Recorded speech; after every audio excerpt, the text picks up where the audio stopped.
হকের ডিলার হয়ে আছে তাদেরকে আপনার তোষামত করবেন। এরা জামাত ইসলামকে অক্সিজেন দেয়, তাদের সাথে ঐক্য করা। যারা নাকি মাদ্রাসার মধ্যে জামাত ইসলামকে নর্মালাইজেশন করছে তাদের সাথে ঐক্য করা। যারা কওমি মাদ্রাসার ছেলেদের ভিতরে মওদুদিয়তকে ঢুকাই দিছে তাদের সাথে ঐক্য করা। তাদের হুকুমকে, তাদের হুমকিকে ভয় পাওয়া। আব্দুল সাহেব হাফিজাউল্লাহ এই প্রোগ্রামটাকে কেন্দ্র করে উনি কি এই দেশের মুরব্বী না? বলেন, কয়দিন আগে নুরুল ইসলাম অলিপুরি সাহেবকে কি করছে বলেন? মাওলানা আমাদের আমির হেফাজত আল্লামা বাবুনগরীকে নিয়ে কি করতেছে বলেন? তাদের তখন কোথায় কথা ছিল বলেন? এখন একজনকে দাওয়াত দেওয়া হয় নাই, এই জন্য সকল মাজমাকে, সকল বড়দেরকে গালিগালাজ করা হচ্ছে। এইটা কি কওমি মাদ্রাসার দরস? এইটা কি কওমি মাদ্রাসায় পড়ানো হয়?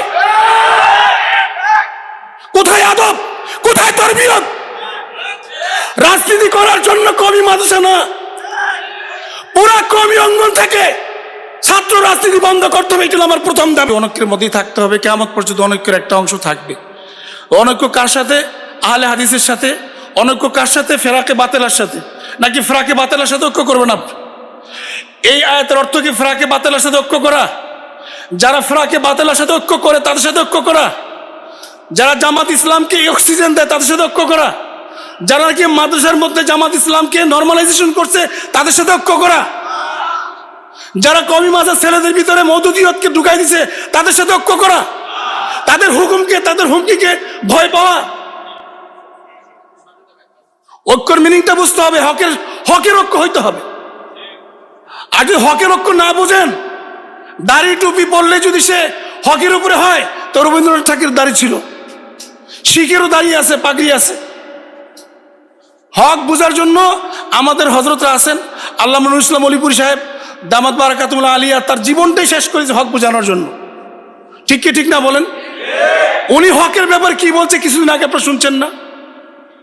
আব্দুল সাহেব হাফিজাউল্লাহ ওনাকে নিয়ে গতকালকে থেকে যা শুরু হয়েছে এই প্রোগ্রামটাকে কেন্দ্র করে উনি কি এই দেশের মুরব্বী না? বলেন, কয়দিন আগে নুরুল ইসলাম অলিপুরি সাহেবকে কি করছে বলেন? মাওলানা আমাদের আমির হেফাজত আল্লামা বাবুনগরীকে নিয়ে কি করতেছে বলেন? তাদের তখন কোথায় কথা ছিল বলেন?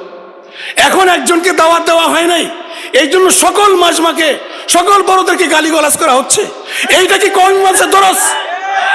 এইটা কি কওমি মাদ্রাসায় পড়ানো হয়? কোথায় আদব, কোথায় তারবিয়ত? রাজনীতি করার জন্য কওমি মাদ্রাসা না, পুরা কওমি অঙ্গন থেকে ছাত্র রাজনীতি বন্ধ করতে হবে। এটা আমার প্রথম দাবি। হাফিজ হুজুর রহমতুল্লাহ আলাইহি বলছেন, ছাত্রদের এক নম্বর রাজনীতির পড়ালেখা করা। পড়ালেখা বাদ দিয়ে রাজনীতি করবেন, হুঙ্কার দিবেছে, তার পিছনে দৌড়াবেন, হকের ডিলার হয়ে আছে তাদেরকে আপনার তোষামত করবেন। এইটা বাংলাদেশে চলতে দেওয়া যায় না। আল্লাহ তাআলা আমাদেরকে বুঝার তৌফিক দান করুক। আরেকটি কথা বলি, আমাদের লিংকন সাহেব প্রতিমন্ত্রী হয়ে আসছেন, আমাদের কোনো দুঃখ নাই। ওনাকে যে কোনো মন্ত্রণালয়ে যে কোনো ফুল মন্ত্রী বানায় দেন, আমাদের কোনো দুঃখ নাই।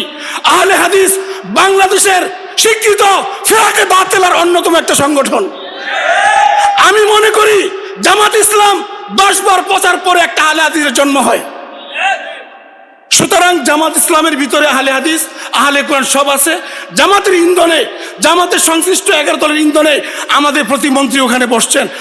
ওনাকে নিয়ে আপত্তি নাই, কিন্তু উনি যদি নেক্সট কখনো কোনো সময় আমাদের ওলামায়ে দেওবন্দ, আকাবির দেওবন্দ, আমাদের মাদারেস মাসাজিদকে নিয়ে আঙ্গুলি দেয় বা নাক গলায়, আমরা কিন্তু তার প্রতিহত করবো ইনশাআল্লাহ।